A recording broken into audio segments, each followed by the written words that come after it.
Olá, eu sou a Gil Rocha, sejam bem-vindos e bem-vindas a mais um vídeo do projeto Arte, Expressão e Sensibilidade na Primeira Infância, um projeto calcado na pesquisa e na experiência do Ateliê Cênico Musical. Se você não assistiu os vídeos anteriores, vale a pena voltar lá, assistir os outros dois, especialmente o primeiro, onde a gente conta um pouquinho, eu conto um pouquinho para vocês, o que é a pesquisa do ateliê. Faz parte também do ateliê a Roberta Forte, musicista, arte educadora, minha grande parceira de pesquisa. Então, como esse é um lugar muito forte de fala dela, eu vou aproveitar aqui para focar nas nuances, nos olhares a respeito das artes cênicas, do faz de conta e do teatro. Vou falar um pouquinho de música também, porque está tudo muito entrelaçado, muito amarrado dentro da nossa pesquisa, mas depois a Roberta vai também fazer alguns vídeos contando um pouquinho para vocês sobre esse prisma, sobre esse olhar. Bom, nesse terceiro vídeo eu quero compartilhar aqui com vocês algumas experiências e observações acerca da expressão corporal e dos caminhos que a gente investiga aqui no ateliê a fim de vivenciar estados corporais interessantes, criativos, potentes, a viver o que a gente está chamando aqui de corpo sensível, corpo expressivo, corpo criador e corpo sonoro. Vale frisar aqui que quando a gente falar sobre corpo dentro da temática do ateliê, a gente está sempre falando de um olhar mais holístico, mais global, que contemple também o desenvolvimento expressivo e anímico da criança. E aí a gente acaba retomando um tema que é fundamental, que é o alicerce da pesquisa do ateliê, que é o encantamento, a força da ludicidade, que possibilita a gente viver experiências, estados que transformem o nosso corpo. Sobre isso eu queria trazer aqui para vocês um pedacinho, destacar um pedacinho, um trechinho de um texto que eu acho muito bonito da Eleonora Fabião, chamado Corpo Cênico, Estado Cênico. Fala do corpo em cena, né? Mas a gente pode pensar que esse corpo cênico pode ser o nosso corpo expressivo, corpo sonoro, corpo sensível, corpo criador da criança, no fluxo do faz de conta, do jogo simbólico.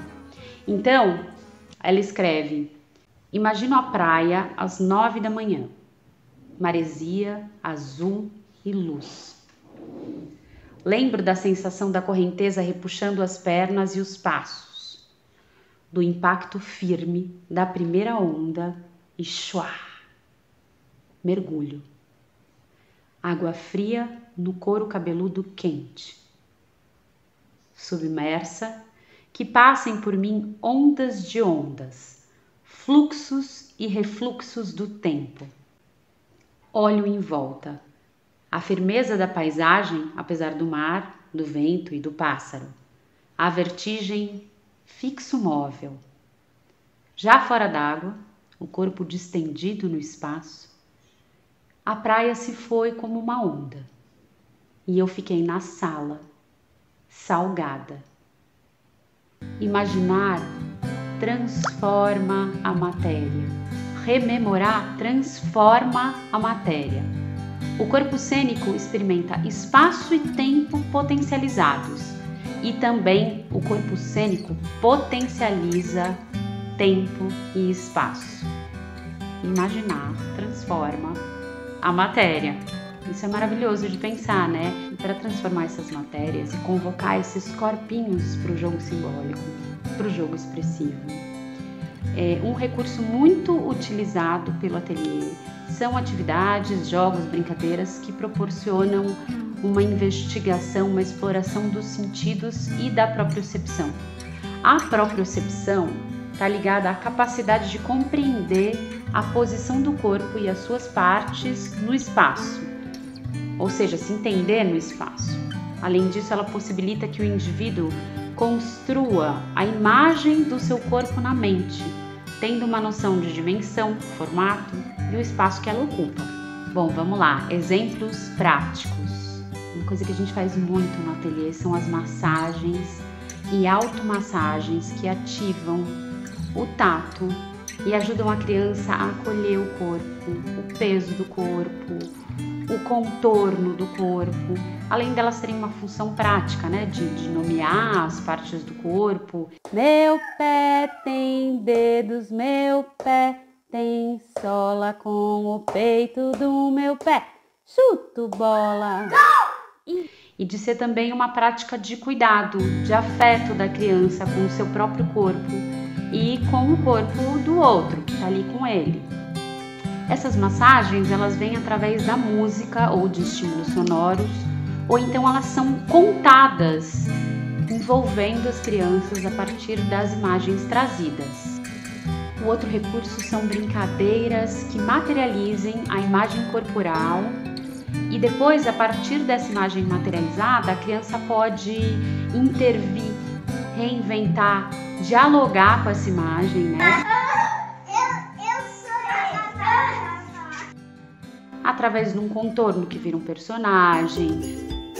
O que você vai fazer? Espinho na cabeça dele! Então ele vai ter uma história, né? Isso, vamos inventar uma história com ele? De um carimbo corporal, de tinta que vira uma composição abstrata ou que vira um movimento.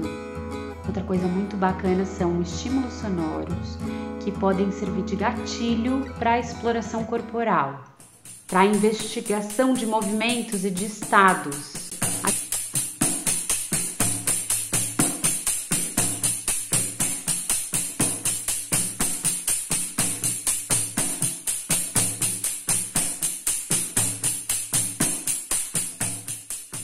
A gente foi entendendo também na prática que a utilização dos adereços, almofada, tecido, figurino, fita, proporcionam uma experiência bem significativa entre o corpo, o movimento e o espaço. Então, o objeto ele proporciona novas relações com a velocidade, com o peso, com a topografia do movimento. E ele pode ser o contorno ou a continuidade do corpo. É uma rica e divertida investigação mesmo, de propriocepção e de vivência dos ritmos internos da criança. Um outro recurso quase óbvio são os jogos cênicos de se transformar em personagem, paisagem, figurino, adereço, e que trazem estados corporais diferentes para o corpo, experiências, né? E é legal pensar que esses jogos, essas brincadeiras, trazem também a experiência da prontidão, da atenção. Bom, dentro desse balaio de atividades, de experiências que a gente busca proporcionar nas vivências, uma coisa importante para a gente é a diversão, a vivência da criação artística como um brinquedo, né? Como uma possibilidade de uma experiência de grande liberdade expressiva, de exploração dos sentidos, de se sujar, de soltar a voz, de sentir a tinta na pele, o tecido no corpo. A gente gostou muito de fazer essa experiência, principalmente aqui, né? Por causa que dá pra gente fazer uma dança, e daí a gente vai marcando. Coloca uma música legal, de repente a tinta fica muito molhada, fica muito gelada, fica muito incomodativa. Mas de jogar na parede e colocar e fazer a mãozinha. Então, quando a gente fala de atividades, jogos, brincadeiras, para pensar o corpo, como eu já disse outras vezes, as possibilidades são inúmeras, os caminhos são infinitos.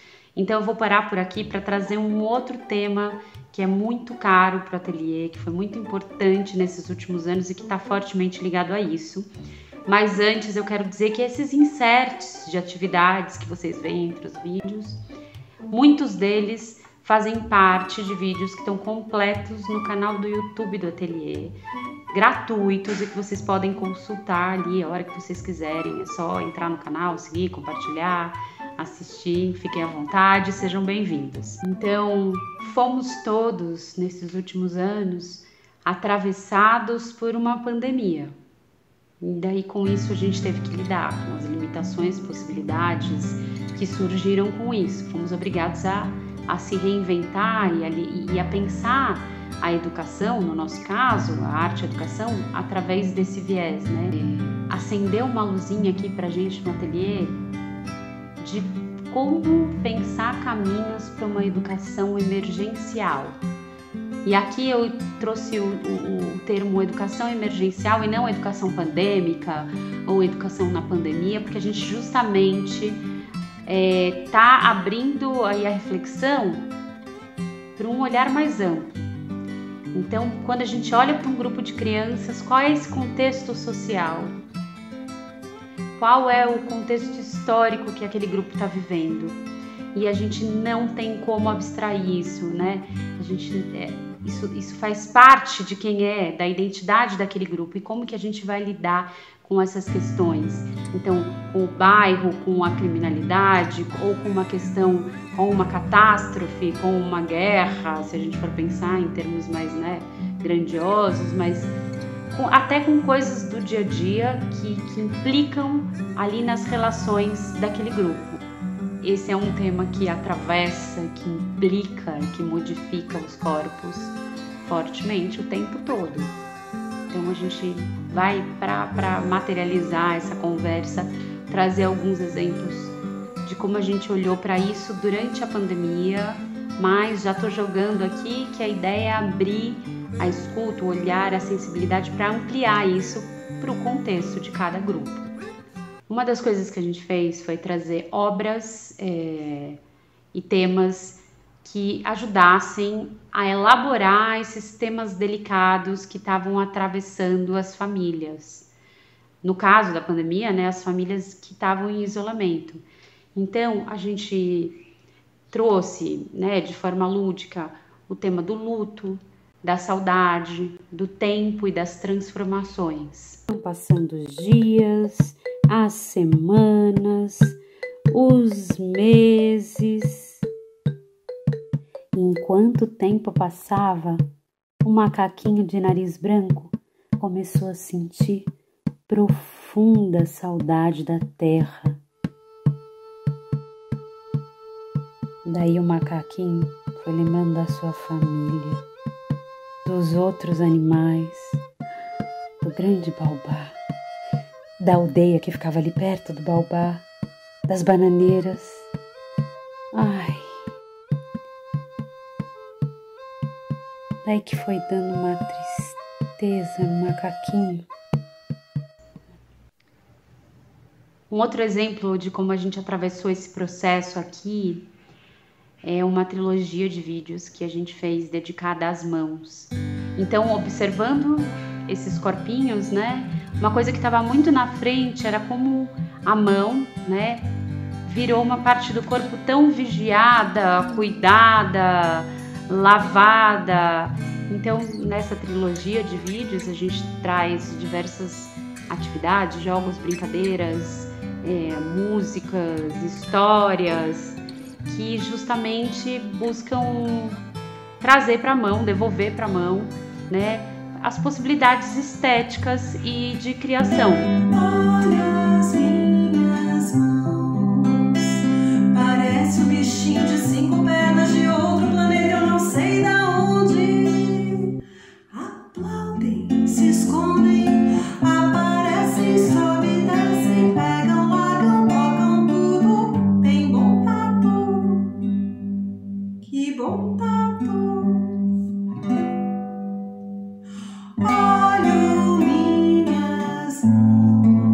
Desde o toque sutil no outro em si, das possibilidades rítmicas e de intensidade, das narrativas pela forma, pelos sons que ela pode trazer. Um outro ponto bem importante para a gente era como proporcionar uma interação entre as crianças que estavam em isolamento, mas que fosse uma interação potente, criativa. E aí, então, a gente buscou desde trazer a participação das famílias para as atividades, através de como a gente propunha os jogos, as brincadeiras, até, por exemplo, narrativas construídas coletivamente, através da ressignificação de material. Então, por exemplo, uma criança gravava um vídeo com um pedacinho de história que mandava para outra, que seguia a história e assim por diante, até a gente construir uma história juntos. conheceu o gafanhoto e ele gostava de cantar. Minhoquinha foi pra floresta. O gafanhoto foi procurar galhos e ela folhas. A minhoquinha e o gafanhoto fizeram um lindo show. A gente também trouxe em alguns vídeos, de tempos em tempos, marcos temporais, aí apoiadas na ideia de que esses ciclos que se repetem trazem segurança para a criança, conectam ela à natureza, né? Então, as estações do ano, por exemplo, né? Aqui, se a gente estivesse falando de encontros presenciais, por exemplo, a repetição de início, de chegança, né? E de fim, pode ser também um suporte, um apoio nesse sentido, né? É trazer pontos de segurança para a criança durante esse processo. Então, isso foi só uma pontinha, né, do iceberg, que é pensar educação emergencial. Então, eu aproveito para pedir para vocês, convocar vocês, né, a trocar com a gente as experiências, as observações que vocês têm a respeito desse tema, que vocês vivenciaram aí durante a pandemia, ou com questões específicas do grupo onde vocês estão. Então, aproveito para dizer para acessarem os nossos canais no Instagram, no Facebook, no YouTube, nosso site. A gente está disponível, a gente quer trocar, a gente quer ouvir vocês também. Com isso eu me despeço. Fiquem atentos, que a gente sempre está aí lançando um vídeo novo, um espetáculo, uma atividade. Acompanhem a gente e até a próxima!